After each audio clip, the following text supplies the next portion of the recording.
chops or something. That's what Chrissy reckons. Well, if you're right, you're in real trouble after the way you shut your mouth off yesterday. Seriously, there's something real strange about her. I reckon you ought to be watching her. Oh, don't you worry, I am. And I'm keeping my beady eye on you as well. Any more smart aleck tricks like that and I'll use your head as a football.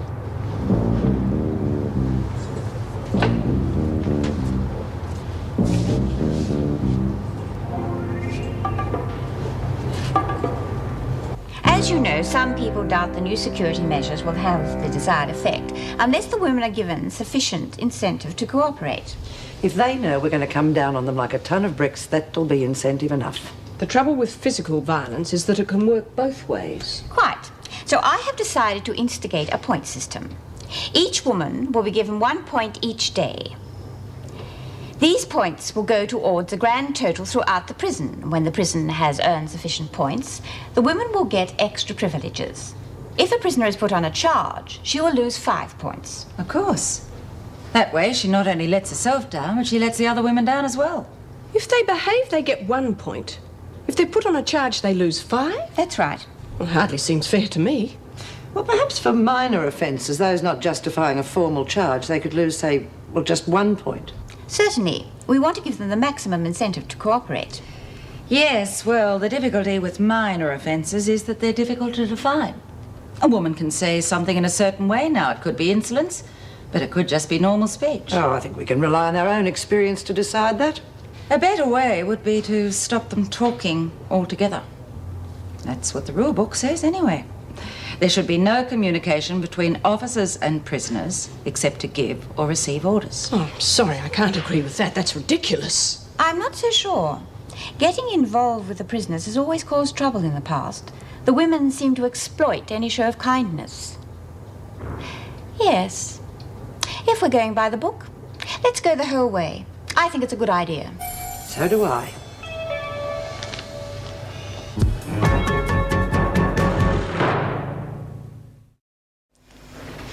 When you have earned sufficient points, you will get special privileges. 1,000 points will buy you a television set. 800 That could points... take months. The whole prison is involved, Smith. You could have a television set within 3 weeks if you all behave. Fat chance of that. Why can't we all just chip in and buy a TV set? We'll be willing, wouldn't we? Yeah. You obviously don't understand. The points don't buy you a television set. They buy you the privilege of having it. Having a television is not a privilege nowadays. Everyone ought to have one. I don't need to remind you that all of this is entirely your own fault. If the prison had not been set on fire, these restrictions would not be necessary. Not everyone was to blame for burning the prison down. So why should they all suffer? I'm not going to argue with you, Smith. Now, there is one more thing. We intend implementing the no communication rule.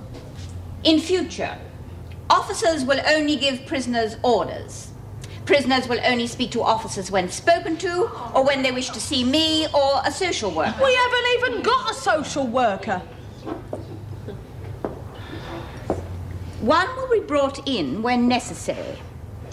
I will not have my officers wasting their time on social work. If you all cooperate, there is no reason why life should be difficult under this system. If not, you only have yourselves to blame. Now, to show our good faith, I intend giving you 200 points to start off. Oh, thank you very much. Yeah, well, they've got to give us something, haven't they? Yeah. Otherwise, how can they take it away? This offer is not acceptable to you, Smith? Very well. You can all start from 0. Keep an eye on us, folks. Governor? You just don't know how to keep your mouth shut, do you? Again, Gaffney, I didn't quite hear you. All right, any fighting and you'll all be on a charge. And that should be worth about 100 points. So it's up to you. Why did you do it, Bea? At least we'd have had to start towards the TV. You wouldn't have got it anyway. It's just a carrot they're dangling under your nose. The closer you get to it, the more they've got you under control. Oh, listen to the newcomer. She's making sense. Yeah. For someone who's never been inside, Carter, you certainly know the score, don't you? Like Bea said, it's just common sense. Yeah, of course.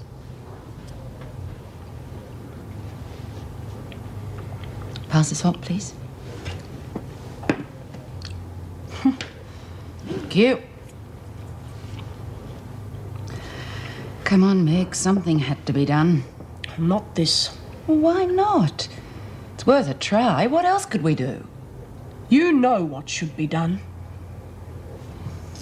Look, just because you disagree with official policy, it doesn't mean that we can't talk. Ah, yes, that's the new rule, isn't it? No talking. God.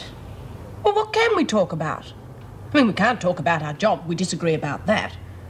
We can hardly talk about my home life now that I'm divorced. There are other things. Name one. We spend every waking moment here. What else have we got to talk about?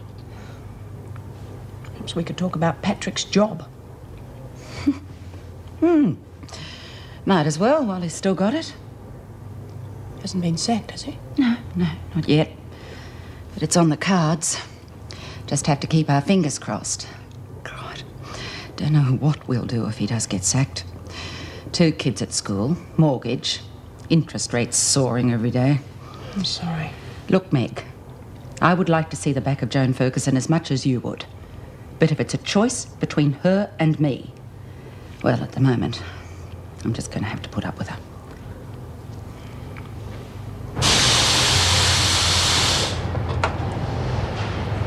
Hey, Margot, take over the press, will you? Oh, yeah. Right, Ruth. Thanks for backing me up earlier in the dining room. I didn't think you needed backing up. Normally I don't, but at the moment things aren't normal. Well, I wouldn't know. Margot said you've got mates on the inside. That's right. Interstate. Where? Sydney. Well, some of the girls here have done time in Sydney. They might know your mates. Maybe. Well, if you ever want to get a message through. I don't. The only message I want to get through is that I want to be left alone. I'm only in here for a few weeks and then out. I don't want to get involved. Fair enough. Let's hope it works out.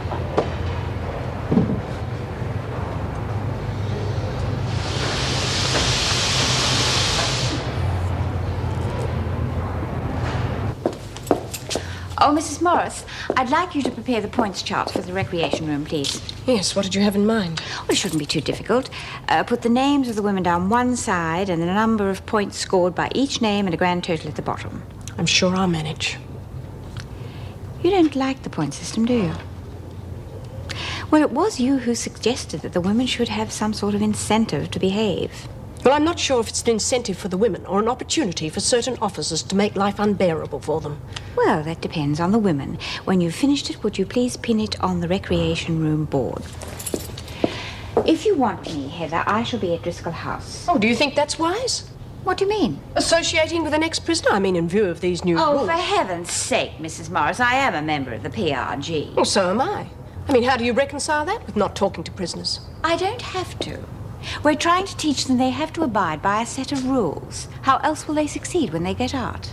They'd have a much better chance if they were treated like adults and not children. This is neither the place nor the time to discuss it. Besides, I have to see Judy. Since Tony resigned, she's been managing the halfway house on her own. Well, the way things are going, if anyone was trying to get me to resign, they couldn't do a better job than they are now.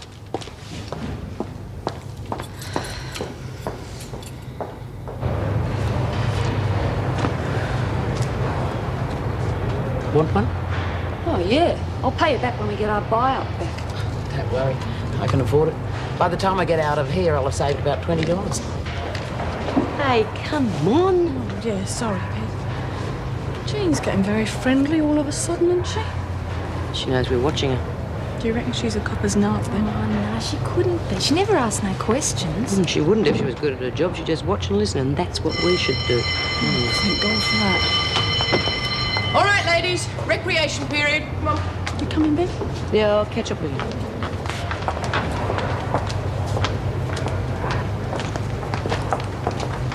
Mrs. Morris, thanks for what you did at the hearing. It's not necessary, Bea. Well, I don't know any other screws that can nick out for me. I'm sorry about those other idiots giving you 3 cheers earlier on, but Margot never knows when to shut her mouth. Doesn't matter. Sounds like it worked out for everybody. Well, it didn't for everybody. Mouse and Barbara got the blame for the fire. Well, they could have been responsible. Oh, come on, Mrs. Morris. The cops know who threw that firebomb. They questioned her long enough at Woodridge. Margot. Oh, you know the rules, Mrs. Morris. We're not allowed to talk to the screws.